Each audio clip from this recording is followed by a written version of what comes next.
Good morning जी, good morning जी। I hope आप सभी अच्छे हैं, आपका मंडे बहुत अच्छा बीता होगा और आपका ट्यूसडे बहुत ही अच्छा बीतेगा। Good morning. आज निशान पवार तुम्हें पता क्या हुआ है, यहाँ पे रात को लाइट गई, चलो काफी देर गई, तभी सुबह उठ के क्लास लेंगे। सुबह मैं उठी हूँ, सिर्फ तुम मानोगे नहीं, सिर्फ ये जो स्टूडियो है सिर्फ यहाँ की लाइट चल रही है, ठीक है। वैसे मैं तुम्हें बता रही हूँ, अदरवाइज यहाँ पर जितनी भी जगह है, यहाँ पर आसपास जितनी भी जगह है, सभी के पता नहीं स्टूडियो में कैसे लाइट चल रही है। किसी भी रूम में कुछ भी नहीं चल रही लाइट, एक लाइट नहीं चल रही किसी भी रूम में, कुछ नहीं चल रहा है। एसी पता नहीं कैसे काम कर रहा है, इस रूम का एसी भी काम कर रहा है और लाइट्स भी काम कर रही है। अदरवाइज बाकी सभी रूम्स में लाइट काम नहीं कर रही, मिक्सी का स्विच काम कर रहा है पर लाइट्स काम नहीं कर रही है और फैन काम नहीं कर रहा है, कोई भी फैन नहीं चल रहा, कोई भी लाइट नहीं चल रही है किसी भी रूम में except this room. I don't know how. मेरी तबीयत ठीक है, ठीक है, मेरी तबीयत ठीक है। मिरर बनाता है virtual erect same size laterally inverted image. Done. इतना होने के बाद हमने ये भी पढ़ा कि हमारे पास ये जो स्फेरिकल मिरर्स हैं ये दो तरीके के हैं, कॉनकेव मिरर, कॉन्वेक्स मिरर। मैंने कहा कॉनकेव मिरर 6 केसेस बनाता है। मैंने किस बेसिस पर कहा कि वो 6 केसेस बनाता है? ऑब्जेक्ट की अलग-अलग पोजीशन पर। कॉनकेव मिरर में ऑब्जेक्ट अगर सी पर है इमेज कहीं और बनती है, ऑब्जेक्ट सी और एफ पर है इमेज कहीं और बनती है, ऑब्जेक्ट एफ पर है तो इमेज कहीं और बनती है। तो कॉनकेव मिरर में ऑब्जेक्ट की अलग-अलग पोजीशन पर इमेज अलग-अलग बनती है। इसके बेसिस पर हमारे पास 6 केसेस हुए। कौन से 6 केसेस? ये मैंने आपको शॉर्ट ट्रिक बताई थी और ये केसेस भी बताए थे। Object at infinity image focus, object beyond C image between C and F, object at C image at C, object between C and F image beyond C, object at F image infinity, last is object between F and O image on the opposite side of the mirror. क्या है ये? Cases on the basis of position of object, ठीक है। इसके basis पर बनी position of image. साथ में हमने नेचर करना था, साथ में हमने नेचर करना था। आज कल सिर्फ एक केस किया था, बाकी सभी केसेस को आज करना था, ठीक है जी। चलो जी, ठीक है, केसेस करना था हमने सिर्फ ये सही है, हो गया। आपने खुद देखा और मैंने आपको ये चीज भी लिखवाई थी, बड़ी इंपॉर्टेंट है, प्लीज याद रखना ये चीज, वेरी वेरी इंपॉर्टेंट, ठीक है जी। चलो पहला केस मैंने आपको करा दिया था, ऑब्जेक्ट एट इंफिनिटी। मैंने नोटिस करा कि दो पैरेलल रेज आ रही हैं। जब भी पैरेलल रेज आती है, पैरेलल टू प्रिंसिपल एक्सिस कहां आकर मिलती है? फोकस पर आकर मिलती है। फोकस पर आकर मिल गई क्योंकि खुद मिली, हमने नहीं मिलवाया, इमेज बनी रियल इन्वर्टेड और दिख भी नहीं रही है, पॉइंट बराबर है तो पॉइंट साइज। साथ में यू की value always negative, height of object always positive and रही बात सारी की सारी v और hi के ऊपर। अगर मैं पोल को रीजन मानूं तो ये -x पर लाई कर रहा है, तो आप खुद देख सकते हो ये जो डिस्टेंस है ये -x एक्सिस के ऊपर लाई कर रहा है, तो v इज नेगेटिव और इन्वर्टेड इमेज है तो hi नेगेटिव। और वैसे भी बताया तो था, in case of mirrors if real image then v is negative, बताया तो था। देन बात क्लियर है जी। अंकारा में से ही नहीं पूछा what is laterally inverted. Laterally inverted मतलब ये है, जैसे मैं तो अपना राइट हैंड वेव कर रही हूं, बट आप जब स्क्रीन पर देख रहे हैं या आप अपने आप को ऑब्जेक्ट समझे, आप जब अपने आप को मिरर में देखेंगे तो आपका अगर राइट हैंड वेव कर रहे हैं तो इमेज का लेफ्ट वेव करता हुआ दिखाई देगा। This is known as lateral inversion और लेटरली इन्वर्टेड इमेज, ठीक है। चल सेकंड केस देखना। सेकंड केस में ऑब्जेक्ट कहां था? बियॉन्ड सी या फिर बिटवीन इंफिनिटी एंड सी। लो जी, ऑब्जेक्ट को रख दिया बियॉन्ड सी या फिर बिटवीन इंफिनिटी एंड सी। मैंने नोटिस करा एक रे आई पैरेलल टू प्रिंसिपल एक्सिस, जो भी ray parallel to principal axis आएगी फोकस में से चली जाएगी। लो जी, चली गई। एक ray I centre of curvature से, जो भी सेंटर ऑफ कर्वेचर से आएगी after reflection centre of curvature से चली जाएगी। तो इमेज कहां बन रही है? Between C and F. Case तो यही भी पढ़ा था हमने। और मैं आपको ये बता दूं, आपको ये याद रखने की जरूरत नहीं है कि सेकंड केस में ये कहां से आ रही थी। एक बियॉन्ड, एक पैरेलल टू प्रिंसिपल एक्सिस आ रही थी। चलो आपको ये बता दूं कि आपको किसी भी केस के लिए ये याद रखने की जरूरत नहीं है कि उस केस में जो रे है वो पैरेलल टू प्रिंसिपल एक्सिस आ रही है कि फोकस में से आ रही है, ये नहीं करना याद। हमें तो ऑब्जेक्ट की पोजीशन, इमेज की पोजीशन और नेचर ऑफ इमेज याद करना है और कुछ नहीं याद करना, समझ गए? हाँ, यूवीएफ वगैरह तो ऑब्वियसली पता होना चाहिए, नेगेटिव और पॉजिटिव। क्लियर है सभी को? एक बच्ची पूछ रही है व्हाट पुली और टेंशन मींस। पुली तो एक रस्सी को बोल देते हैं हम कि आपके पास एक रस्सी सी है, मास इज अटैच है, वो पुली होती है बेसिकली डिवाइस। टेंशन एक फोर्स है, तो पुली और टेंशन सेम कैसे? डिमिनिश इमेज मींस अभिजीत छोटी, डिमिनिश मींस छोटी, समझ गए? चलो क्वेश्चन इसको देखना जी। आपके पास ऑब्जेक्ट का प्लेस था बियॉन्ड सी, इमेज बन रही है बिटवीन सी एंड एफ, खुद बन रही है। मैंने नहीं उसको पुल किया तब बनवाया, खुद बनी। जब रेस खुद ब खुद मीट करती हैं तब जो इमेज बनती है उसको बोलते हैं हम रियल। अब रियल है तो इन्वर्टेड तो होगी, और अगर मैं साइज की बात करूं तो बन रही है डिमिनिश्ड यानी छोटी। डन। यू की वैल्यू तो always negative, focal length concave mirror negative, height of object positive. Depend करता है v के ऊपर एंड hi के ऊपर। अगर मैं v की बात करूं तो क्योंकि रियल इमेज है ऑब्वियसली -x पर लाई कर रही है तो आपके पास negative, height of image negative क्योंकि इन्वर्टेड इमेज। समझ आया सभी को? क्लियर है? आपको एक एक केस बता रही हूं मैं, एक एक केस। क्लियर है सभी को? कोई डाउट इसमें? बच्चे मुझे आइडिया नहीं है पिक्चर की क्लास का, ठीक है। सी पर है, इमेज भी सी पर बनी, ये तो मुझे ठीक से पता है, बट बनी कैसे इसके लिए मुझे पढ़ना पड़ेगा। तो जब ऑब्जेक्ट को सी पर रखा, एक रे आई पैरेलल टू प्रिंसिपल एक्सिस, जो भी ray parallel to principal axis आती है फोकस में से चली जाती है। लो जी, चली गई, ठीक है। एक रे आई फोकस में से निकलती हुई, जो भी फोकस में से निकलती हुई आती है पैरेलल टू प्रिंसिपल एक्सिस चली जाती है। लो जी, चली गई। दोनों रेज यहां कहीं जाकर मिल रही हैं। ऑब्जेक्ट भी सी पर था, इमेज भी सी पर बन रही है, बिल्कुल सही। थर्ड केस में यही तो था, नेचर पता होना चाहिए। खुद मिल रही है तो रियल, रियल है तो इन्वर्टेड। साइज मैंने नोटिस करा, पहले दो में तो डिमिनिश था, छोटा पॉइंट साइज है, छोटा ही बोल दो ना उसको। थर्ड केस में इमेज कैसी बनी? सेम साइज की बनी। लगे हाथ यूवीएफ की भी बात कर लेते हैं। यू की वैल्यू नेगेटिव हमेशा ही होता है, यू तो नेगेटिव, उसमें तो कोई ऐसा है नहीं शक वाली बात है। हाइट ऑफ ऑब्जेक्ट हमेशा ही पॉजिटिव, कॉनकेव मिरर की फोकल लेंथ तो ऑलवेज नेगेटिव, कोई डाउट नहीं है इसमें, सभी को क्लियर है? चलो v की बात करूं मैं, अगर v आपके पास अगर पोल ओरिजिन पर है, ये -x है, तो v की वैल्यू तो इतनी आ रही है और नेगेटिव आ रही है तो v नेगेटिव। वैसे भी आपको बताया मिरर में अगर रियल इमेज है तो v नेगेटिव होता है और इन्वर्टेड है तो hi नेगेटिव होता है। डन है सभी को? क्लियर? गुड है मैम। इसमें केस वाइज बस पोजीशन याद करनी है Vandana, position of object, position of image and nature. Object is placed between C and F. क्या बिटवीन सी एंड एफ तो मतलब एग्जैक्टली सेंटर में ना, सी और एफ के बीच में कहीं पर भी। एक रे आई पैरेलल टू प्रिंसिपल एक्सिस, जो भी ray parallel to principal axis आती है फोकस में से चली जाती है। एक रे आई फोकस में से, जो भी रे फोकस में से आती है पैरेलल टू प्रिंसिपल एक्सिस चली जाती है। डन है? क्लियर है सभी को? अब देखो इमेज बनी यहां पर बियॉन्ड सी, हां यही तो बनती है, पता तो है मुझे, यही बनती है केस टिक के थ्रू। इमेज बनी कैसे? रियल, खुद मिली, इन्वर्टेड। साइज देखा मैंने मैग्नीफाइड, ऑब्जेक्ट ए भी छोटा है, इमेज बी डैश ए डैश बड़ी है ना, यानी कि थर्ड वाला तो बैरियर की तरह एक्ट कर गया, थर्ड से ऊपर वाले diminish, third same size, third के नीचे वाले मैग्नीफाइड। हां ऐसा ही होता है। चलो यूवीएफ की बात करूं, यू तो always negative, height of object positive, F of concave mirror negative, v की वैल्यू नेगेटिव आ रही है, हाइट ऑफ इमेज नेगेटिव आ रही है। डन है जी, सभी को क्लियर? एग्जाम में डायग्राम नहीं आता, ऑब्जेक्ट इज एट फोकस, लो जी बना दिया। एक रे आई पैरेलल टू प्रिंसिपल एक्सिस, ये वाली कहां को चली गई? फोकस में से चली गई। एक रे आई मिरर से टकराई, अब ये जो रे आई और मिरर से टकराई, मैंने नोटिस करी तो वापस यहीं से जा रही है, तो कहां से निकलेगी? सेंटर ऑफ कर्वेचर से। लो जी, दो रेज निकल गई, रिफ्लेक्टेड रेज। क्या ये रेज आपको पैरेलल लग रही है? हाँ जी, ये तो पैरेलल रेज है। क्या पैरेलल रेज कहीं पे मीट कर जाती हैं? पैरेलल रेज मीट करती हैं जी इन्फिनिटी पर। पैरेलल रेज मीट करती हैं इन्फिनिटी पर, तो यहां पर जो इमेज बनेगी वो बनेगी इन्फिनिटी पर। खुद ही मीट करेंगे, हम तो करवाएंगे नहीं, इन्फिनिटी पर भी खुद ही करेंगे, तो इमेज बनेगी रियल, इन्वर्टेड एंड मैग्नीफाइड। ठीक है जी, लगे हाथ यूवीएफ की जो बात करते हैं वो भी कर लेते हैं। यू की value always negative, height of object always positive, focal length concave mirror की negative, height of image negative क्योंकि इन्वर्टेड है, रियल इमेज है तो वी भी नेगेटिव। डन है जी, सभी को क्लियर? सभी को क्लियर है? गुड। एफ एंड पी, ठीक है जी, ए बी नाम का ऑब्जेक्ट है। ठीक है, मैंने नोटिस करा एक रे आई पैरेलल टू प्रिंसिपल एक्सिस। जब भी ऑब्जेक्ट ए बी नाम का एफ और पी के बीच में था, एक रे आई पैरेलल टू प्रिंसिपल एक्सिस, जो भी पैरेलल टू प्रिंसिपल एक्सिस आती है फोकस में से चली जाती है। एक रे आई मिरर से टकराई, वापस चली गई। अरे ये तो सेंटर ऑफ कर्वेचर वाली है। मैंने देखा यहाँ पर दो रेज हैं जैसे पिछले वाले केस में थी, बट पिछले वाले केस में जो रेज थी वो पैरेलल थी, और यहाँ पर जो रेज है वो है डाइवर्जेंट। और हम मानकर चलते हैं divergent rays never meet. Divergent rays कभी भी मीट नहीं करती, कभी भी मीट नहीं करती। अगर डाइवर्जेंट रेज मीट नहीं करती तो इमेज कैसी बनेगी? इमेज को तो हमें पुल करके लाइक रेज को पुल करके मीट करवाना पड़ेगा, अदरवाइज ऐसा पॉसिबल है नहीं। तो हमने क्या किया, ये जो आपके पास रिफ्लेक्टेड रेज थी ये आगे से तो मीट नहीं कर पा रही, इनको पुल किया पीछे की डायरेक्शन में और यहाँ कहीं मिलवा दिया। क्योंकि हमने मिलवाया, खुद नहीं रेज मीट कर रही थी अपने आप, एक्चुअल इंटरसेक्शन नहीं हो रहा था, तो यहाँ पर जो इमेज बनी वो बनी वर्चुअल एंड इरेक्ट। साइज तो आपको दिख रहा है, बनी मैग्नीफाइड। डन है जी। U की value always negative, height of object always positive, F की वैल्यू कॉनकेव मिरर के लिए नेगेटिव ही। बच्चों को लगता है इस वाले केस के लिए F की वैल्यू पॉजिटिव होगी, कॉनकेव मिरर के लिए नहीं। जो भी F की वैल्यू होगी कॉनकेव मिरर के लिए हमेशा से वही रहेगी। ऐसा नहीं है कि किसी केस के लिए फोकल लेंथ बदल गई, नहीं, वही रहेगी। बात करूं मैं V की, तो अगर आप नोटिस करो कि भाई इमेज बन रही है, अगर पोल ओरिजिन पर है, ये प्लस x है, इमेज तो इस तरफ बन रही है, तो V की वैल्यू पॉजिटिव। वैसे भी बताया था in case of mirror, if virtual image V is positive, याद आया? हाइट ऑफ इमेज क्या होगी? इरेक्ट है क्योंकि इमेज तो पॉजिटिव ही होगी। क्लियर है जी, सभी को क्लियर? गुड है। साहिल आप कोशिश करो तो अपने आप आएगा। नेगेटिव तो आप क्या लिख रहे हो मुझे ये बताओ बच्चे। सितंबर के बैच में हमेशा से ही टाइम बहुत कम मिलता है। कोई नहीं, तुम्हारी मैराथन ले लूंगी मैं, साउंड की ले लूंगी, ठीक है, साउंड की ले लूंगी, डोंट वरी। चलो, अब जो मैंने तुम्हें पढ़ाया है ना, मैं पूरा वो इस स्लाइड पे लिख रही हूं। जो भी मैंने तुम्हें पढ़ाया है वो पूरी चीजें मैं स्लाइड पर लिख रही हूं, ठीक है? क्लियर है जी? की पोजीशन, इमेज की position and nature, nature of what? Nature of image. ठीक है जी। 2 3 4 5 एंड 6 केसेस है ना हमारे पास। अच्छा, डायग्राम भी बना दूं मैं, थोड़ा सा बना लेते हैं ताकि हमें थोड़ा समझ आ जाए। ठीक है, ये यहां से मैं कॉनकेव मिरर को शो कर रही हूं, ये मेरे पास पोल है, ये मेरे पास फोकस है, ये मेरे पास सेंटर ऑफ कर्वेचर है। Object infinity, beyond C, at C, between C and F, at F, F and P. Done. यही 6 केसेस, सॉरी यही 6 केसेस है। कौन सा मिरर था वैसे? कॉनकेव मिरर था। ठीक है जी, चलो ध्यान से देखो। पहले केस में ऑब्जेक्ट कहां था? इंफिनिटी। दूसरे केस में ऑब्जेक्ट कहां था? बियॉन्ड सी या फिर between infinity and C. Third case में ऑब्जेक्ट कहां था? At C. फोर्थ केस में ऑब्जेक्ट कहां था? Between C and F. देखो केस के थ्रू कोई भी नहीं छोड़ा मैंने। फिफ्थ केस में object is at F. Sixth case में is at between F and P. Done है जी, सभी को इतना तो क्लियर है? इतना क्लियर? डन है, बढ़िया जी। चलो अब देखो जी इमेज की पोजीशन। आपको बताया था ट्रिक लगाओ, ऑब्जेक्ट प्लस इमेज की पोजीशन इक्वल टू 6। 1 में क्या ऐड करेंगे? 6 आई 5, तो इमेज कहां बनी यहां पर? At F. यहां कहां बनी? Between C and F. Third में इमेज कहां बनी? At C. फोर्थ में इमेज कहां बनी आपके पास? Beyond C. फिफ्थ में इमेज कहां बनी? फिफ्थ में इमेज कहां बनी? इंफिनिटी। सिक्स्थ थोड़ा सा स्पेशल केस है, यहां पर इमेज बनी ऑपोजिट साइड ऑफ मिरर या फिर ऑपोजिट साइड ऑफ ऑब्जेक्ट भी लिख सकते हैं। आप ले जाओगे, ठीक है? क्लियर है जी, सभी को क्लियर? गुड है। मैंने आप सबको क्यों बताया ये? नेचर के लिए। सभी जितने भी नेचर है वो कर लेते हैं, इसके लिए मैं आपको ये चार्ट दोबारा बता रही हूं। ध्यान से देखो जी, अब नेचर के लिए पहले केस में इमेज कैसी थी? पहले केस में इमेज थी real, inverted and point sized. Done है जी। सेकंड केस में इमेज कैसी थी आपके पास? Real, inverted and diminish. Third case में इमेज कैसी थी आपके पास? Real, inverted and same size. Fourth case में इमेज कैसी है आपके पास? Real, inverted and magnified.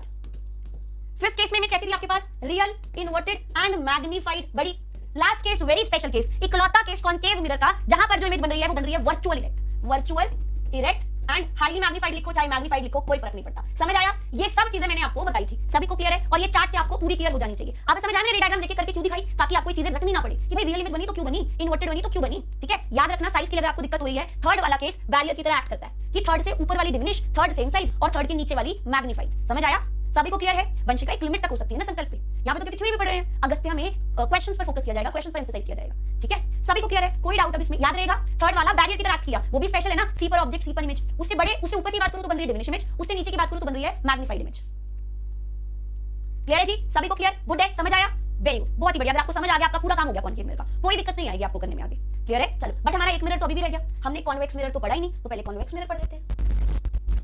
Concave mirror के 6 केसेस किस बेसिस पर थे?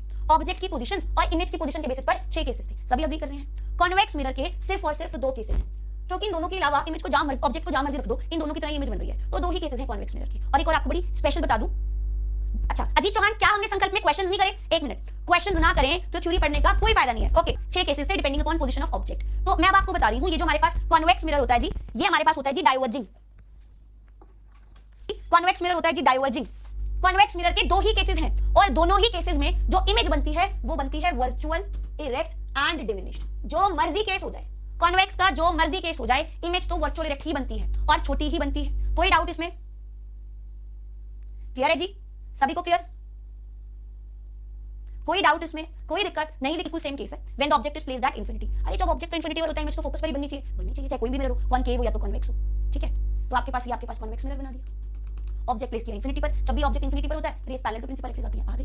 पर ये तो डाइवर्जिंग मिरर है, इसने तो रेस को मिलवाया नहीं, एक रे को यहां भेज दिया, एक को यहां भेज दिया, आपस में ये रेस तो मिल ही नहीं रही है, ये तो डाइवर्ज कर रही है, बट इमेज तो बननी चाहिए और कहां? फोकस पर। तो हमने रेस को पुल किया और फोकस पर मिलवाया। क्योंकि हमने मिलवाया तो बताया ना आपको इमेज कैसी बनेगी? Virtual, erect. साइज तो इंफिनिटी वाले केस में पॉइंट साइज डी होता है। ठीक है, लगे हाथ यूवीएफ की भी बात कर लेती हूं, सबकी करी, इसकी भी कर लेती हूं। यू तो always negative, height of object always positive. Convex mirror की फोकल लेंथ आपको बताया था पॉजिटिव।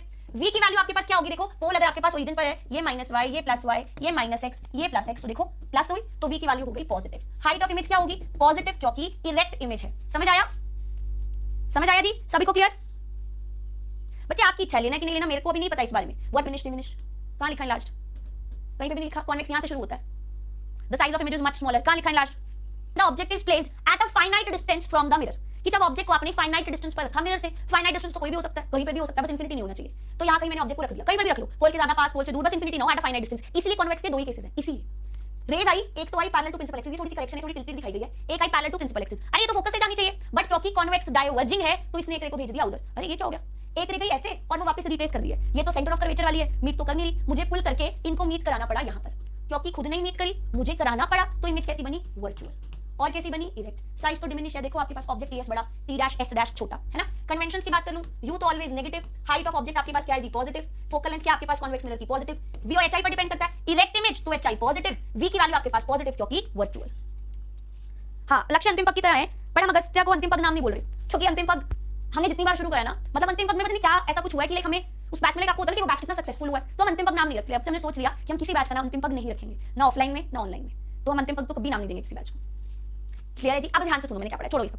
मैंने आपको कॉनकेव मिरर के 6 केसेस बताए, infinity, at C, and F, beyond C, सब हो गया। ऑब्जेक्ट की पोजीशंस पर आपको इमेज की पोजीशंस बताई, साथ में नेचर बताया। नेचर क्या था? रियल इन्वर्टेड पहले 5 केसेस के लिए, लास्ट के लिए वर्चुअल इरेक्ट। साइजेस बताए, पहले 2 में डिमिनिश, थर्ड में सेम, उसके बाद में मैग्नीफाइड।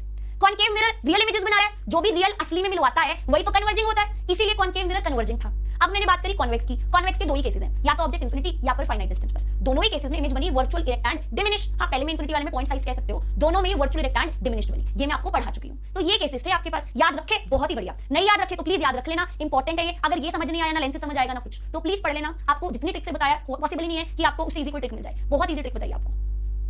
हाँ, हाइट ऑफ ऑब्जेक्ट हमेशा पॉजिटिव होता है, हम दोनों मिरर्स के लिए। In general height of object positive भी होता है और यू इन जनरल नेगेटिव भी होता है, दोनों के लिए, सभी के लिए। इसलिए मैं बोलती हूँ सभी के लिए।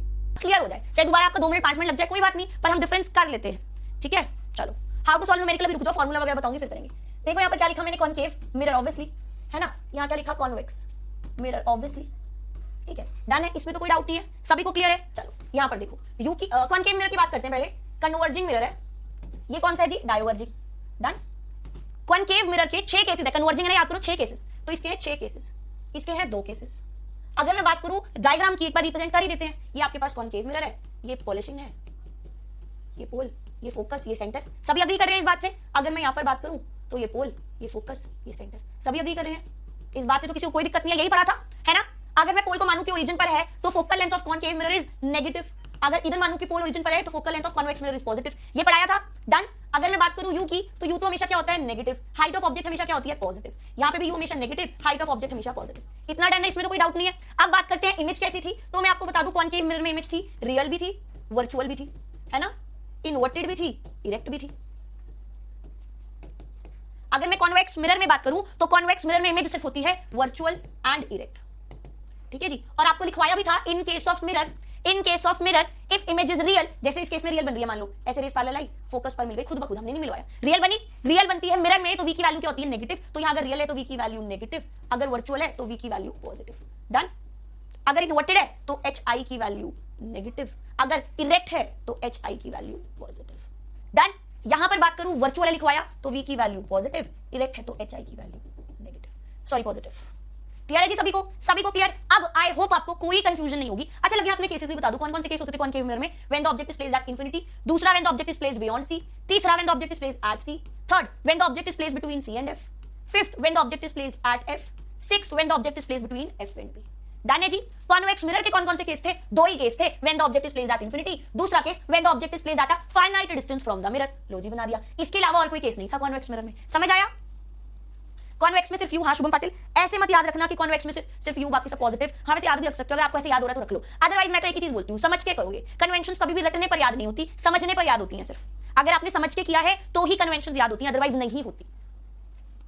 क्लियर है शिवानी? कह बहुत बढ़िया, बहुत ही बढ़िया। तो इस तरीके से आई होप आपको कॉनकेव एंड कॉन्वेक्स मिरर का तो पता चल गया। लेंस तो भी पढ़ा ही नहीं ना, इतना तो क्लियर हुआ पहले, है ना? चलो अब ध्यान से देखो, जानवी कचावा, मैंने ऑप्टिक्स डे 4 की, मैंने तो सभी की पीडीएफ कल डाल दी थी।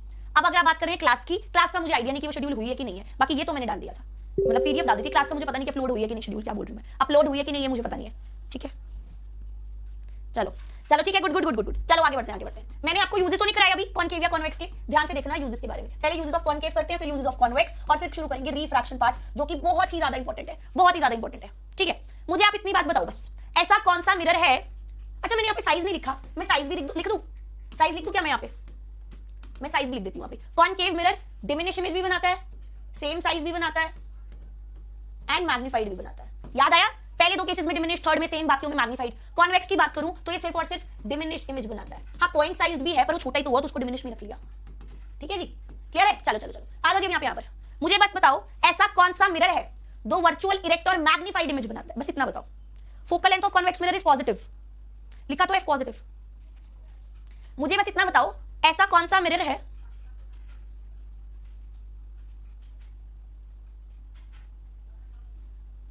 ऐसा कौन सा मिरर है जो वर्चुअल, इरेक्ट और मैग्नीफाइड इमेज देता है? वर्चुअल, इरेक्ट और मैग्नीफाइड, बस आंसर करो जल्दी। Virtual, erect and magnified. Concave देखो, वर्चुअल, इरेक्ट और magnified concave mirror, virtual, erect and diminish convex mirror, virtual, erect and same size plane mirror.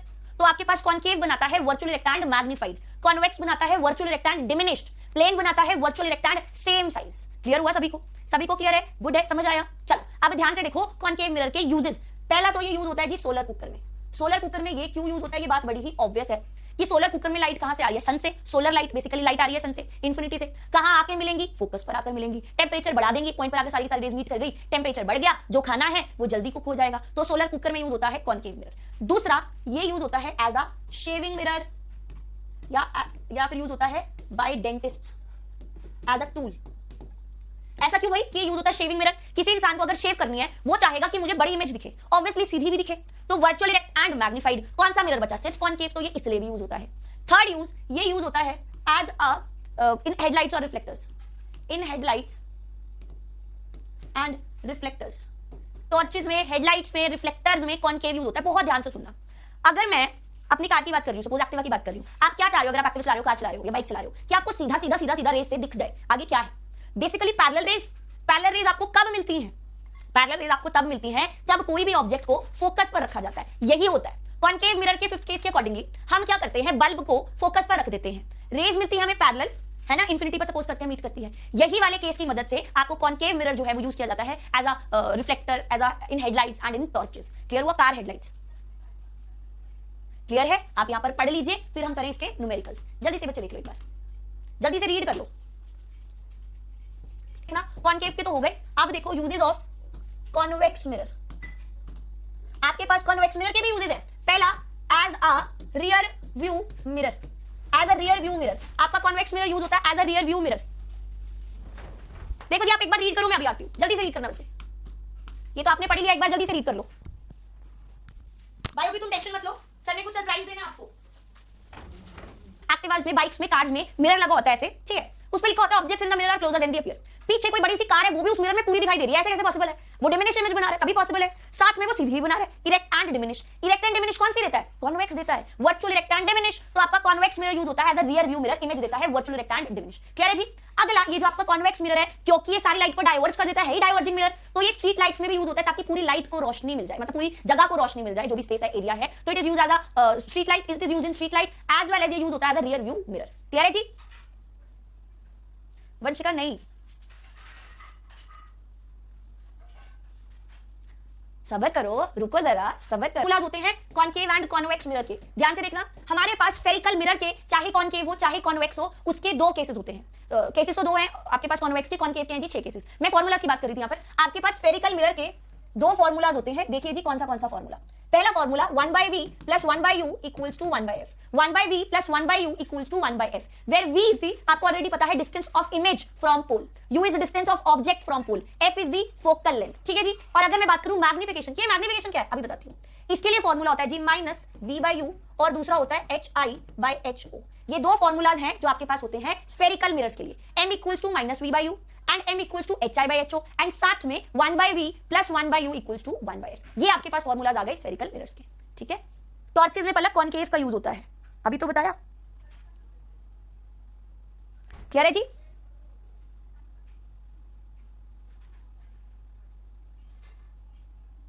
Basically magnification होता है और ये बताता है जो हमारे पास इमेज बनी ना, वो ऑब्जेक्ट से कितनी छोटी या फिर कितनी बड़ी है, ये आपके पास m यानी मैग्निफिकेशन बताती है। चलो एक क्वेश्चन करते हैं, फिर समझ आएगा कि क्या है। एक क्वेश्चन करते हैं। आपके पास अगर मैं पूछूं मैग्निफिकेशन -3 है, तो बताओ इमेज कैसी बनी? जल्दी से बताना कमेंट करके।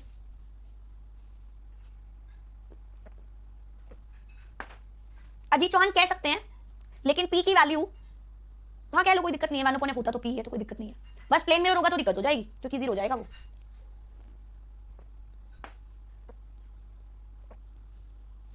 निशान सिंह ने मुझे पूछा मैम -v/u फॉर्मूला में m इक्वल्स टू -v/u में v नेगेटिव है, u नेगेटिव है, क्या है? मैंने ऑलरेडी फॉर्मूला में इसीलिए ऐसे लिखा है कि माइनस साइन ब्रैकेट के बाहर लगाया है, तो इट मींस कोई भी नेगेटिव पॉजिटिव नहीं है, फॉर्मूला में ही नेगेटिव साइन लगा हुआ है। आप बताओ इमेज कैसी बनेगी? बच्चे लिख रहे हैं real inverted large, large and inverted, तो मैं आपको बता दूं कि आप सभी लिख रहे हो गलत। ध्यान से देखना, यहां पर कभी भी मिरर्स की बात कर रही हूं ऑब्वियसली, अगर कभी भी मिरर्स में ऐसे नेगेटिव साइन और साथ में कुछ मैग्नीट्यूड लिखा है या फिर पॉजिटिव साइन और साथ में कुछ मैग्नीट्यूड लिखा है, इट मींस नेगेटिव साइन अलग चीज रिप्रेजेंट कर रहा है और ये मैग्नीट्यूड अलग चीज रिप्रेजेंट कर रहा है। ये साइन अलग चीज रिप्रेजेंट कर रहा है और ये मैग्नीट्यूड अलग चीज रिप्रेजेंट कर रहा है। अब ध्यान से देखो, अगर ये नेगेटिव साइन आ रहा है इट मींस इमेज है इन्वर्टेड, इन्वर्टेड है तो रियल भी होगी। अगर ये साइन पॉजिटिव आ रहा है इट मींस इमेज है इरेक्ट, इरेक्ट है तो वर्चुअल भी होगी। ठीक है जी? अब देखना मैग्नीट्यूड के बारे में, अगर मैग्नीट्यूड जो है ग्रेटर देन 1 आ रहा है it means magnified image. Size की बात कर रही हूं, मतलब 3 मैग्नीट्यूड की बात कर रही हूं। मैग्नीफाइड मींस बड़ी। If m equals to 1 then image का साइज है वो है सेम। इफ m जो है लेस देन 1 यानी m बड़ा है तो इमेज है जी डिमिनिश।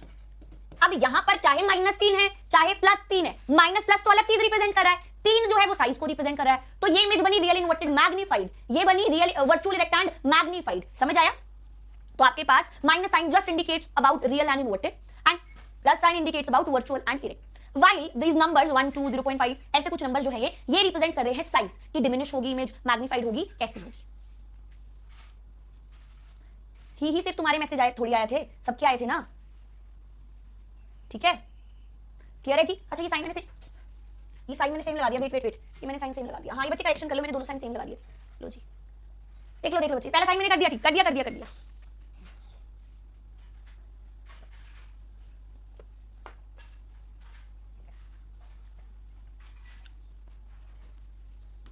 अच्छा मुझे एक क्वेश्चन बताना, ये कौन सा मिरर है और इसका नेचर क्या हुआ इमेज का? अगर मैग्निफिकेशन ऐसे दे रखी है तो बताओ कौन सा मिरर है एंड नेचर क्या हुआ? जल्दी से बताना, कौन सा मिरर एंड क्या नेचर? कौन सा मिरर एंड क्या नेचर? जल्दी से बताओ।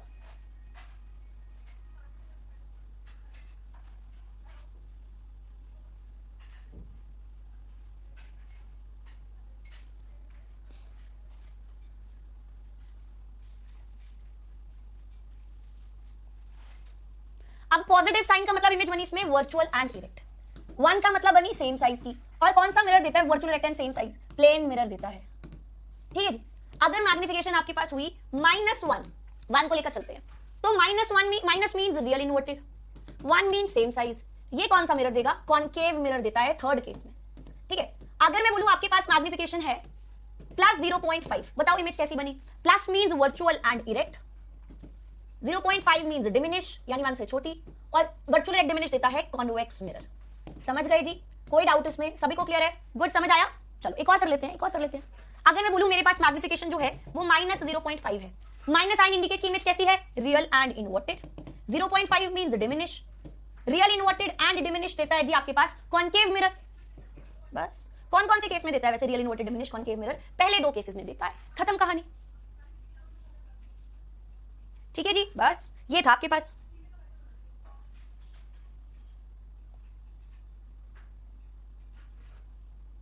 क्लियर है जी? याद रखना भी, समझ आया? ये भी फॉर्मूलाज करा दिए मैंने, 1/v + 1/u = 1/f, f = r/2, m = hi/ho = -v/u। सब हो गया ये। अच्छा, बहुत सारे बच्चों को लगता है ये नेगेटिव साइन मींस v या u नेगेटिव है। नहीं, ये फॉर्मूला में ही नेगेटिव का साइन है। ठीक है जी, आ जाओ जी अब इस क्वेश्चन पर। 1-2 क्वेश्चन आपको करके दिखाती हूं, ठीक है? जल्दी से देखो और आंसर बताना, जल्दी से इस क्वेश्चन का आंसर बताना। मीटर में रखो। No, this is not PYQ but is like very similar question जो पीवाईक्यूज में आया है इस तरीके से।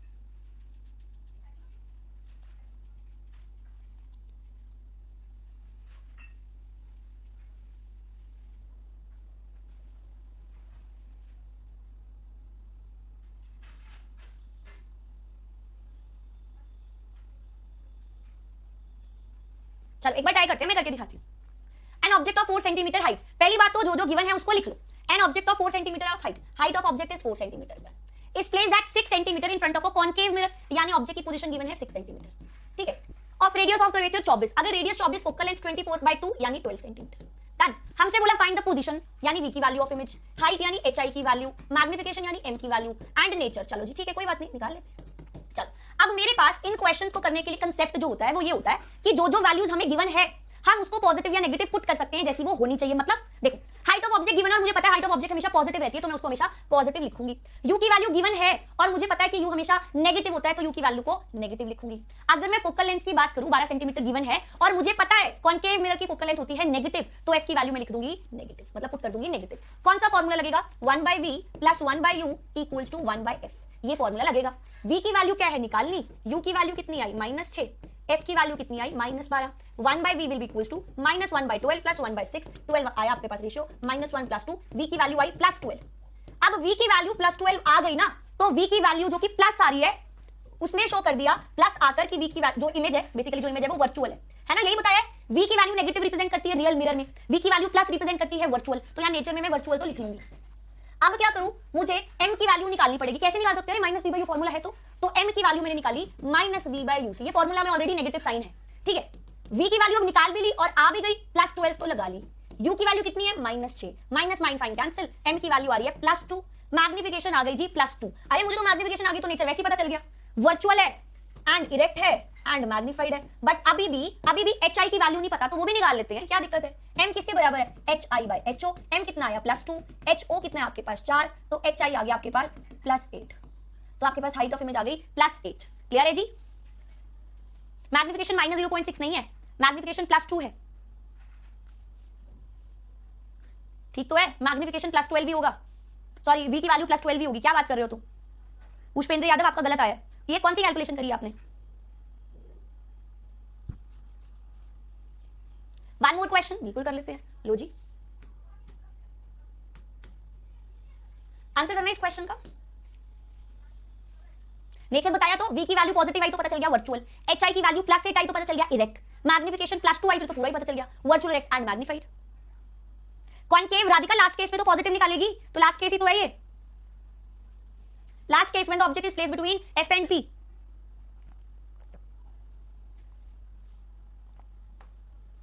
Yes, Ayush, this question is last case of concave mirror.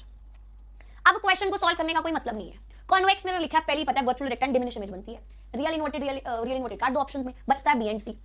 Image 3 times थोड़ी हो जाएगी, बड़ी थोड़ी हो जाएगी, इमेज बनेगी वर्चुअल, इरेक्ट एंड डिमिनिश, यानी बी ऑप्शन। सिंपल सीधा सवाल है। चलो जी आगे बढ़ते हैं जी, एक और क्वेश्चन ये करना।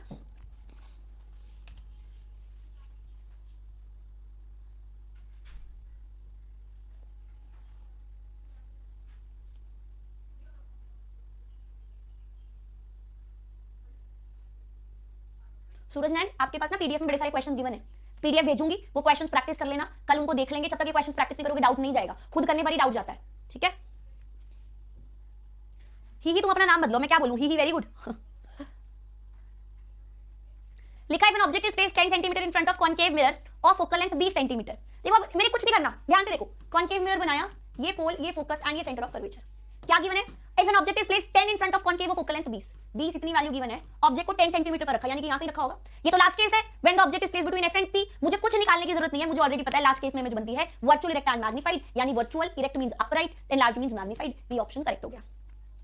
तो कुछ क्वेश्चन अदरवाइज कैसे करना पड़ता, देखो इसको क्वेश्चन को पहले मुझे करना पड़ता, पहले मैं निकालती वी की वैल्यू, वी की वैल्यू आती नेगेटिव पॉजिटिव, फिर मैं बताती देखो वर्चुअल इमेज है, फिर मैं क्या करती एच आई निकालती, एच आई पॉजिटिव आती, फिर मैं कहती इरेक्ट इमेज है, फिर मैं क्या करती एम निकालती, एम ग्रेटर देन 1 आता तो मैं कहती मैग्नीफाइड इमेज है। अब ये कितना बड़ा था करना, मैंने तो सीधा केस के थ्रू देखा और मेरा आंसर निकल गया, मुझे इतनी मेहनत करनी ही नहीं पड़ी।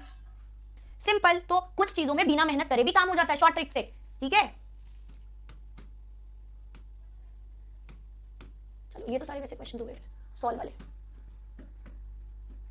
यहां पर देखना,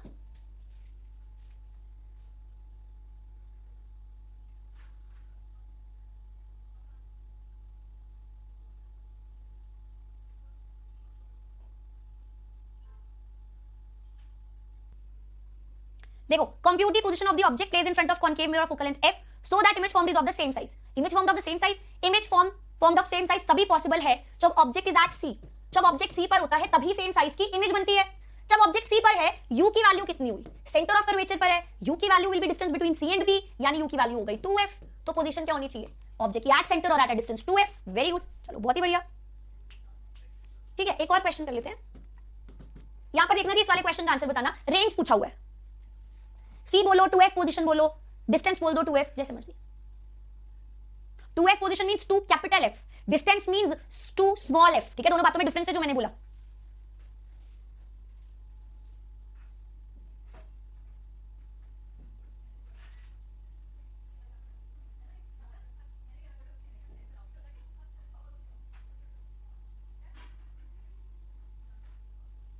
चलो, it is desired to obtain an erect image of an object using concave mirror of focal length 12।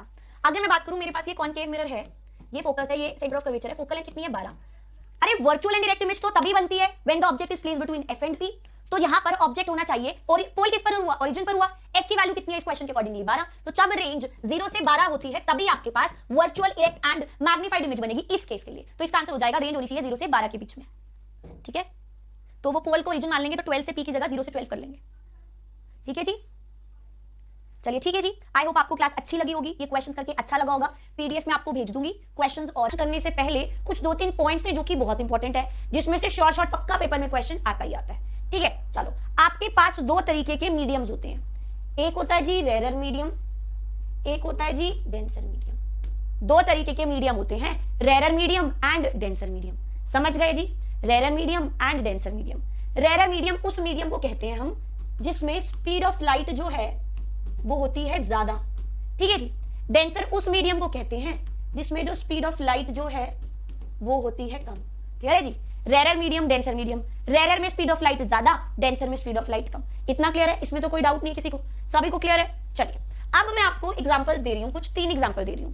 पहले मैं बोल रही हूं example of air and glass, air and water ले लेते हैं। फिर मैं लिख रही हूं example of water and glass, ठीक है। अगर मैं एयर और ग्लास में कंपेयर करूं तो मैं आपको बता दूं, एयर में स्पीड ऑफ लाइट ज्यादा होती है कंपैरिजन टू वाटर, तो एयर हो गया रेरर, वाटर हो गया डेंसर। और अगर मैं वाटर और ग्लास को कंपेयर करूं तो वाटर में स्पीड ऑफ लाइट होती है ज्यादा कंपैरेटिवली टू ग्लास, तो वाटर क्या हो गया रेरर और ग्लास क्या हो गया डेंसर।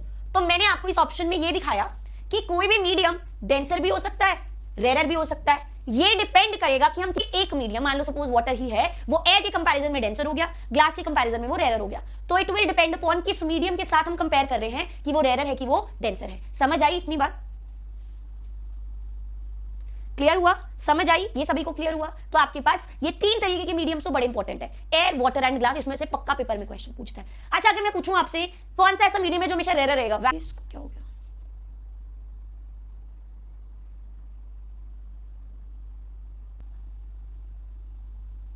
चलो अब सही है, वेरी गुड। चलिए जी ध्यान से देखिए, मैंने आपको पढ़ाया दो तरीके के medium, rarer and denser. Rarer में स्पीड ऑफ लाइट होती है ज्यादा, डेंसर में स्पीड ऑफ लाइट होती है कम। आप बोलोगे हमें कैसे पता चलेगा कि कौन सा मीडियम रेरर है कौन सा डेंसर है? वो कुछ ना कुछ गिवन होगा कि हमें समझ आएगा। दूसरी बात मैंने आपको बोला, आपको तीन मीडियम्स के बारे में तो पता होना ही चाहिए। कौन कौन से? एयर, ग्लास एंड वाटर के बारे में। एयर में सबसे ज्यादा स्पीड ऑफ लाइट होती है comparatively to glass and water, तो एयर में सबसे ज्यादा स्पीड ऑफ लाइट, ग्लास में उससे कम, वाटर में सबसे कम। तो इन तीनों का तो आपको पता ही होना चाहिए। बाकी किसी का पता है नहीं पता कोई दिक्कत नहीं है, पर इन तीन का पता होना चाहिए। क्लियर है जी? क्लियर है? सभी को क्लियर है? गुड है। पलक यस, टेलीस्कोप में यूज होता है, रिफ्लेक्टिंग टाइप टेलीस्कोप में तो कर सकते हैं। ठीक है जी, अभी तक बस आपको इतना पढ़ाया। अब बढ़ते हैं जी आगे। ठीक है, अब पढ़ते हैं कि रिफ्रैक्शन जो है ये होती क्या है। रिफ्रैक्शन जो है वो क्या होती है। ठीक है, चलो मुझे एक और बात बता दो, जब लाइट की रे रेरर से डेंसर में जाएगी तो स्पीड कम होगी कि ज्यादा? जल्दी से बताओ। जब लाइट की रे रेरर से डेंसर में जाएगी स्पीड कम होगी कि ज्यादा? मैम ग्लास में स्पीड ज्यादा है या वाटर में? शुभम पाटिल मैंने आपको अरेंजमेंट करके तो दिखाया है, वाटर में ज्यादा है। हाँ तो वाटर में ज्यादा ही तो है अंश। अच्छा मैंने उल्टा कर दिया, आई एम सो सॉरी, मैंने उल्टा कर दिया। वेट वेट वेट, ठीक है ठीक है ठीक है, यहाँ पर वाटर आना चाहिए था, यहाँ पर ग्लास। ठीक है ठीक है, यहाँ पर तो सही है ना? हाँ वहाँ उल्टा हो गया बच्चे, उल्टा हो गया, मैंने करेक्ट कर दिया जी। अच्छा, जब लाइट की रे रेरर से डेंसर में जाएगी तो स्पीड कम होगी, बिल्कुल सही। जब लाइट की रे डेंसर टू रेरर में जाएगी तो स्पीड बढ़ जाएगी, बिल्कुल सही बिल्कुल सही। अब देखते हैं चलो रिफ्रैक्शन क्या है। रिफ्रैक्शन क्या है? मेरे पास कोई भी दो मीडियम्स है, सपोज मीडियम ले लेती हूँ, एक मैं एयर, एक ले लेती हूँ वाटर। डिफरेंट मीडियम है, सेम नहीं है, दो मीडियम्स है, एयर वाटर, कोई भी ले लो, water glass, glass water, water air, जो मर्जी लो, कोई भी दो डिफरेंट आप देख लो आपके पास मीडियम्स है। ठीक है, चलो मेरे पास सपोज लाइट की रे एयर से वाटर में जा रही है, जाने को तो वाटर टू एयर भी जा सकती है। मैंने कहा चलो सपोज लाइट की रे एयर टू वाटर जा रही है। आप मुझे बताओ लाइट की टेंडेंसी क्या होती है? लाइट की टेंडेंसी होती है कि वो बिल्कुल स्ट्रेट लाइन जाना चाहती है, बिल्कुल ऐसे। लाइट की टेंडेंसी यही है कि वो बिल्कुल स्ट्रेट लाइन जाना चाहती है। बट मैंने यहां पर नोटिस किया, जब लाइट की रे एयर टू वाटर में गई, अच्छा मैं नॉर्मल बना लूं एक, ये लो जी, ये लाइन मैंने बना ली, इसको मैंने कह दिया नॉर्मल। मैंने नोटिस करा लाइट को जाना जो चाहिए था वो तो इस व्हाइट वाले लाइन के पाथ के लॉन्ग जाना चाहिए, बट क्योंकि लाइट की टेंडेंसी है कि वो स्ट्रेट लाइन जाती है, इसीलिए इस तरीके से जाना चाहिए। पर मुझे ये भी पता है लाइट की रे जब एक मीडियम से दूसरे मीडियम में जाती है तो उसकी स्पीड जो है वो कम होती है या बढ़ती है, डिपेंडिंग अपॉन वो मीडियम कैसा है। तो यहां पर जब लाइट की रे एयर टू वाटर में आई, उसकी स्पीड में कुछ ना कुछ बदलाव आया, तो मैंने नोटिस करा उसके कारण ये जो लाइट है ये थोड़ा सा बेंड हो गई टुवर्ड्स द नॉर्मल, यानी कि जो लाइट की अब रिफ्रैक्टेड रे है, जिस पाथ से गई वो ये वाली रे है, ये वाली रे है रिफ्रैक्टेड रे, और ये कौन सी हो गई? Incident ray. तो जब भी लाइट की रे एक मीडियम से दूसरे मीडियम जाती है वो स्ट्रेट लाइन नहीं जाती, वो थोड़ा सा बेंड कर जाती है। क्यों करती है बेंड? क्योंकि दोनों मीडियम्स में अलग अलग स्पीड है, इसीलिए बेंड करती है। This bending of light when it goes from one medium to another is known as refraction. इसको हम बोलते हैं रिफ्रैक्शन। लाइट का बेंड कर जाना जब भी वो एक मीडियम से दूसरे मीडियम जाती है, इसको रिफ्रैक्शन बोलते हैं। ठीक है,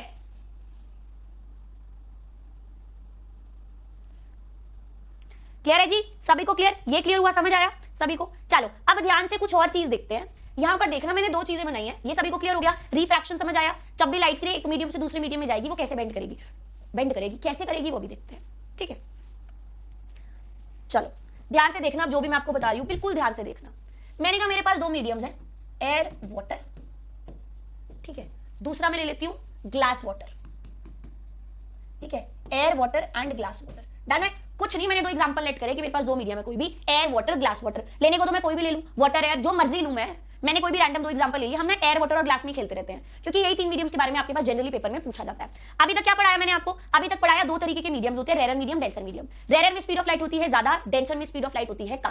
फिर मैंने बताया रिफ्रैक्शन क्या होती है। जब भी लाइट की रे एक मीडियम से दूसरे मीडियम में जाती है तो ऑब्वियसली स्पीड बदलेगी, दोनों मीडियम्स अलग अलग है, तो स्ट्रेट जाने की बजाय वो बेंड कर जाती है। This bending of light when it goes from one medium to another is known as refraction. ठीक है जी, अब ध्यान से देखना, मैं आपको दो एग्जांपल करा के दिखा रही हूं।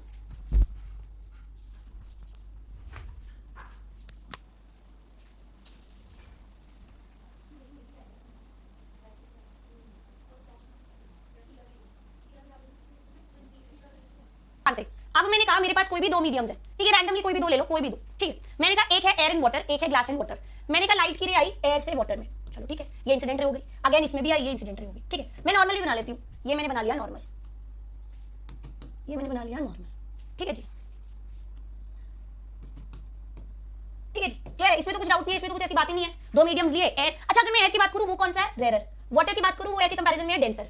ग्लास की बात करूं ग्लास है जी डेंसर वाटर के कंपेयर में। लो जी मैंने बस ये लिख दिया कि ये लाइट की रे डेंसर टू रेयर जा रही है, यहां लिख दिया लाइट की रे रेयर से डेंसर में आ रही है। अब ध्यान से देखना क्या हुआ, जाना कैसे चाहिए, अच्छा लाइट की रे को बिल्कुल सीधा, ये जो डॉटेड पाथ है इसके लो ऐसे जाना चाहिए। यहां पर भी लाइट को कैसा जाना चाहिए, डॉटेड पाथ बिल्कुल सीधा। मैंने नोटिस किया लेकिन जब भी लाइट की रे रेयर से डेंसर में गई वो बेंड कर गई टुवर्ड्स दी नॉर्मल, यानी रिफ्रैक्टेड रे बनी ये, ठीक है, एंगल आर बना ये, एंगल ऑफ रिफ्रैक्शन, एंगल आई बना ये। और जब भी लाइट की रे डेंसर टू रेयर में आई तो वो बेंड कर गई अवे फ्रॉम दी नॉर्मल। जाना तो सीधा चाहिए था बट उससे भी दूर, नॉर्मल से भी दूर चली गई। अब इस केस में एंगल आर जो बना वो बना इतना, यानी कितना सारा, और एंगल आई बना इतना, ठीक है जी। और यहां पर एंगल आर कितना था, इतना। यानी कि जब भी लाइट की रे रेयर से डेंसर मीडियम में जाएगी, एक तो उसकी स्पीड होगी कम, दूसरा वो बेंड करेगी टुवर्ड्स नॉर्मल। और जब भी लाइट की रे डेंसर टू रेयर में जाएगी, एक तो उसकी स्पीड बढ़ जाएगी, है ना, क्योंकि रेयर ज्यादा स्पीड वाला मीडियम है, और दूसरा वो बेंड करेगी अवे फ्रॉम दी नॉर्मल। ये याद रखना बहुत इंपॉर्टेंट है, पेपर में बहुत बार आया है। क्लियर है आकाश कुमार? अब देखो मेरे हाथ में तो है नहीं वो अपलोड करना, है ना, वो तो टेक्निकल टीम ही करेगी, बात करनी पड़ेगी उनसे। अब ये जो करा रही है उसको कराने की बजाय तुम उस क्लास पे अटके हो, कोई सेंस है इस बात की? जो मैं पढ़ा रही हूं उसमें से भी इतने क्वेश्चन नहीं आते, तुम्हें पता है जितने क्वेश्चन इसमें से आते हैं उसमें से चांस है क्वेश्चन के आने का 40% उस स्पेसिफिकली मिरर के उसमें से, इसमें से क्वेश्चन आने का चांस है 90%। रेयर डेंसर बहुत ज्यादा इंपॉर्टेंट है, बहुत ज्यादा, ठीक है जी। याद रखना जब भी लाइट की रे रेयर से डेंसर में जाएगी बेंड करेगी टुवर्ड्स नॉर्मल, यहां पर बेंड करेगी अवे फ्रॉम द नॉर्मल, ठीक है जी। क्लियर है जी? इतना bends towards normal, bends away from the normal, और यहां पर स्पीड विल डिक्रीज, लिख भी देती हूं, रेयर टू डेंसर के लिए, डेंसर टू रेयर के लिए स्पीड विल इंक्रीज। क्लियर है? कोई डाउट नहीं है इसमें। एक और चीज नोटिस करना, एक और चीज आप नोटिस करना कि आपके पास इस वाले केस में angle I is greater than angle R, बिल्कुल, क्योंकि रिफ्रैक्टेड है, बेंड कर गई टुवर्ड्स नॉर्मल, एंगल आर हो गया कम। और अगर मैं इसकी बात करूं डेंसर टू रेयर वाले में, तो इस केस में एंगल आई छोटा है, एंगल आर बड़ा है, तो आपके पास डेंसर टू रेयर में angle r is greater than angle i, ठीक है।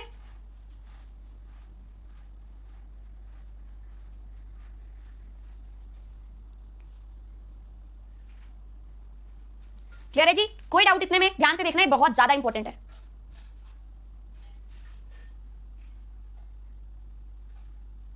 समझ आया सभी को? क्लियर, गुड, समझ आया।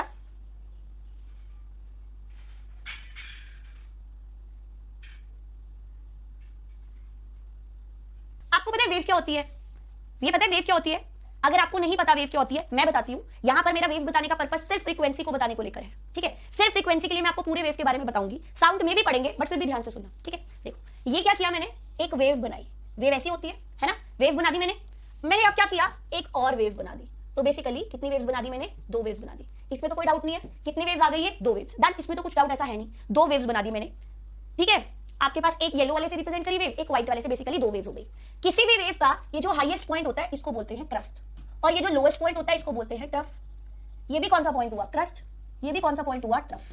तो मेरे पास किसी भी वेव का जो हाईएस्ट पॉइंट होता है उसको क्रस्ट बोलते हैं, जो लोएस्ट पॉइंट होता है उसको बोलते हैं ट्रफ। इसमें तो कोई डाउट नहीं है किसी को, इतना तो समझ आया। अब ध्यान से सुनना और चीज, दो कॉन्जिक्यूटिव क्रस्ट के बीच के डिस्टेंस को हम बोलते हैं वेवलेंथ, यानी एक क्रस्ट ये, एक क्रस्ट ये, यहां से लेके यहां तक के डिस्टेंस को बोलते हैं लैम्डा, यानी कि वेवलेंथ। ट्रफ से ट्रफ तक के डिस्टेंस को भी हम वेवलेंथ यानी लैम्डा से रिप्रेजेंट करते हैं, लैम्डा मींस वेवलेंथ। ऊपर से किसी भी वेव की लेंथ को भी हम लैम्डा यानी वेवलेंथ बोलते हैं। तो मेरे पास एक टर्म हो गई crust, that is highest point of a wave, trough lowest point of a wave, wavelength यानी लेंथ ऑफ अ वेव। समझ आया? कोई डाउट इसमें? किसमें स्पीड डिक्रीज हुई बच्चे, मैं चेक कर लूं। Denser to rarer speed will increase, rarer to denser speed will decrease. क्या हुआ, कहां बोला मैंने स्पीड डिक्रीज? डेंसर में स्पीड ऑफ लाइट कम, रेयर में ज्यादा, तो रेयर से डेंसर जाएगी speed will decrease, denser to rarer जाएगी स्पीड विल इंक्रीज। सही तो है, क्या दिक्कत आई? चलो सीधा आ जाओ जी। यहां पर मैंने क्या किया, मैंने कोई भी वेव को रिप्रेजेंट करा, वेव का हाईएस्ट पॉइंट बनाया जिसको बोलते हैं क्रस्ट, लोएस्ट पॉइंट बनाया जिसको बोलते हैं ट्रफ। मैंने क्या किया, दो कॉन्जिक्यूटिव क्रस्ट के बीच के डिस्टेंस को वेवलेंथ बोला, दो कॉन्जिक्यूटिव ट्रफ के बीच के डिस्टेंस को भी वेवलेंथ बोला। वेवलेंथ की एक और डेफिनेशन है लेंथ ऑफ वन वेव। समझ आई? इसमें तो कोई डाउट नहीं है किसी को, सभी को क्लियर है? चलो ठीक है। अब मेरे पास एक और टर्म होती है डिस्प्लेसमेंट। ये जो मैक्सिमम वर्टिकल डिस्प्लेसमेंट होता है ना, इसको हम बोलते हैं एम्पलीट्यूड। इसको बोला जाता है जी एम्पलीट्यूड। मैक्सिमम वर्टिकल डिस्टेंस या फिर displacement is known as amplitude. सभी को इतना क्लियर है? इसमें भी कोई डाउट नहीं है, सभी को क्लियर है ना? चलिए बहुत बढ़िया। अब देखिएगा आपके पास टर्म्स आती है frequency and time period. Very important term आती है जी टाइम पीरियड। टाइम पीरियड होता है जी एक वेव को बनने में कितना टाइम लगा, एक वेव को बनने में कितना टाइम लगा, that is known as time period. एक वेव को बनने में कितना टाइम लगा, that is known as time period. Frequency कुछ अलग है। फ्रीक्वेंसी जिसको हम इससे रिप्रेजेंट करते हैं न्यू से, ये होता है एक सेकंड में कितनी वेव बनी। दोनों में बहुत अंतर है, बहुत ज्यादा। टाइम पीरियड इज एक वेव को बनने में कितना टाइम लगा। सपोज मैं कह रही हूं एक वेव को बनने में 2 सेकंड लगे, ठीक है, तो टाइम पीरियड हो गया 2 सेकंड। एक सेकंड में कितनी वेव बनी, दैट इज फ्रीक्वेंसी। अगर मैंने कहा एक वेव को बनने में 2 सेकंड लगे, टाइम पीरियड इज 2 सेकंड, एक सेकंड में कितनी वेव बनी, दैट इज फ्रीक्वेंसी। तो एक सेकंड में कितनी वेव बनी होगी, फ्रीक्वेंसी कितनी होगी, 1/2, दैट इज 0.5। तो आपके पास ये रिलेशन होता है nu equals to 1/t, where T and nu are inversely proportional to each other. कैसे, मतलब क्या मतलब है इसका? इसका मतलब है टाइम पीरियड जो भी होगा ना, फ्रीक्वेंसी उसका 1/t होगा बेसिकली। देख लो आप एक बार, दोबारा रिपीट कर दूंगी, एक बार ये चेक कर लो जो भी वेव के बारे में बताया। चलो एक एग्जांपल दूं, मैं एग्जांपल दे देती हूं, कंफ्यूजन नहीं होगी। मैंने कहा एग्जांपल दिया टाइम पीरियड है जी 2 सेकंड, यानी एक वेव को बनने में 2 सेकंड लग रहे हैं, तो एक सेकंड में कितनी बनेगी, आधी बनेगी ना, 1/2 है ना। तो फ्रीक्वेंसी कितनी हो जाएगी, 1/2 हर्ट्ज। फ्रीक्वेंसी यूनिट होती है हर्ट्ज, या पर सेकंड भी बोल दो, पर मिनट भी बोल दो, कोई फर्क नहीं है। अगर मैं बोलूं टाइम पीरियड है 10 सेकंड, यानी एक वेव को बनने में कितना टाइम लग रहा है, 10 सेकंड, तो एक सेकंड में कितनी वेव बनी, 0.1, 1/10। ठीक है जी, याद रखना है। हाँ, फ्रीक्वेंसी हर्ट्ज में काउंट करते हैं। हाँ, तो फ्रीक्वेंसी ऑसिलेशन भी तो वेव ही होती है, टू एंड फ्रो मोशन एक तरीके से, कोई फर्क नहीं है उसमें, कोई फर्क नहीं है। ठीक है, तो आपके पास ये रिलेशन हुआ between the frequency and the time period. अब और सुनना, ये सब कहानी मैंने क्यों बताई, कुछ रीजन है कि मैंने सब कहानी बताई, जरूरत नहीं थी यहां पर, बट कुछ रीजन है अगेन कि मेरे को कहानी बतानी पड़ी। आप मुझे इतना बताइए कि स्पीड किसके बराबर होती है, स्पीड बराबर होती है डिस्टेंस बाय टाइम के, है ना। सभी अग्री कर रहे हैं। यहां स्पीड किससे रिप्रेजेंट करेंगे, v से। कोई भी वेव का डिस्टेंस कितना हुआ, हॉरिजॉन्टली होता है, लैम्डा के बराबर हुआ। नीचे क्या, टाइम। 1/t किसके बराबर है, फ्रीक्वेंसी। तो आपके पास v equals to lambda nu, formula आ गया, और लैम्डा बराबर आ गया वेलोसिटी अपॉन फ्रीक्वेंसी। तो मेरे पास ये रिलेशन आ गया, wavelength is equals to velocity upon frequency. मेरे पास ये रिलेशन आ गया, lambda equals to velocity upon frequency. Decibel unit होती है बच्चे लाउडनेस की। ठीक है जी, समझ आया, सभी को क्लियर है।